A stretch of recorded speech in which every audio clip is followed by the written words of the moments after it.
2025, I came across a Facebook post, a post that absolutely broke my heart. A tiny, deaf and blind, white and merle puppy who had been taken to the vet by her breeder to be put to sleep. Luckily, the vet refused because the puppy was totally fit and well.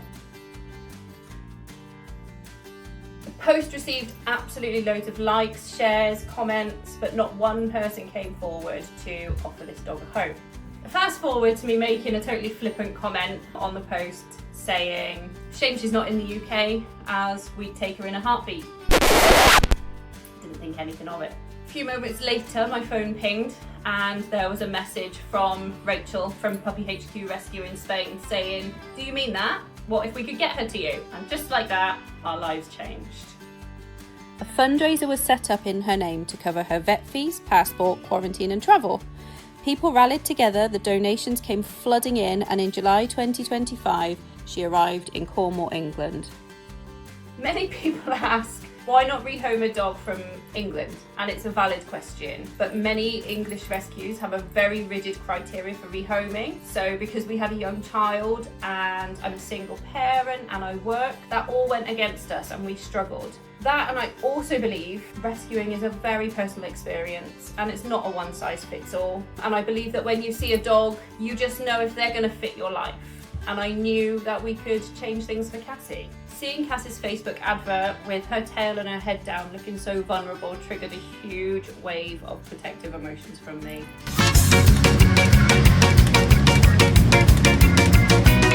As we made the journey to Exeter to go and meet Animal Transport, I was an absolute nervous wreck. The kids were excited, I was questioning my life choices. People had been telling me I was crazy, I was a single mum, I'm a nurse, and questioning how I would handle a deaf-blind puppy alongside everything else. However, when I met this very wiggly, excited, kissy bundle of fluff, I knew that we'd made the right decision. For 5 minutes, anyway. We put her in her crate, settled her down with blankets and toys, and hit the A30 to drive home. Her crate was next to my little girl, Paisley Angel, so that she had some company. And yeah, we started to travel back home. She was insane. She ripped apart her blankets, she screamed at the top of her lungs, hung from the metal bars of her crate, and was just absolutely nuts. She managed to rip a black bag from outside the crate into her crate, to the point that we had to make an emergency stop on the A30 to try and sort all the chaos out. We arrived home and I was pretty worried about introducing her to Roman. I needn't have been.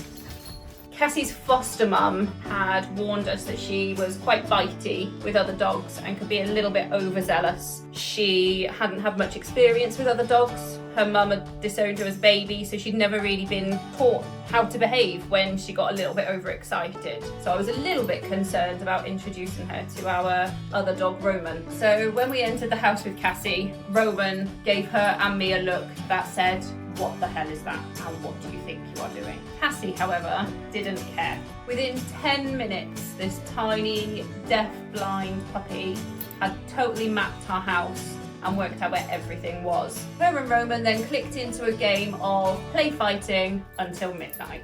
That night, we went to bed with earplugs, expecting the worst. She was bought a present from one of my friends that was a little teddy with a heartbeat, so we put that in her bed with her and went to bed.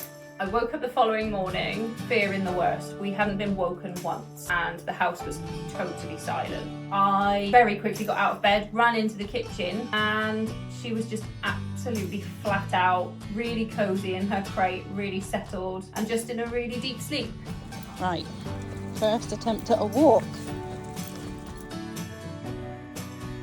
Learning to walk on a lead was absolutely hysterical. She would freeze. She would put on the brakes, she would crouch to the floor and refuse to move after the first 5 minutes and expect to be carried the whole way. As soon as I introduced a harness and a second lead, she went from refusing to walk to learning how to take guidance and absolutely loved being out of the house. She'll now walk for miles and miles. Shortly after we got her, we bought her an interactive food ball to try and keep her mind active and keep her entertained.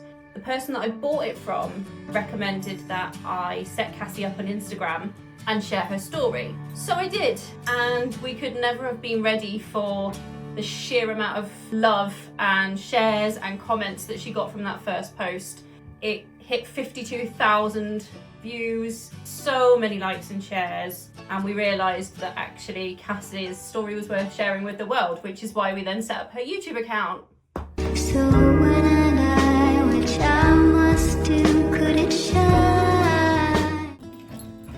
Fast forward to today, and you can see Cassie is absolutely thriving. She is headstrong, beautifully spoiled, and grabs life with both paws. Where are we now and what does the future hold?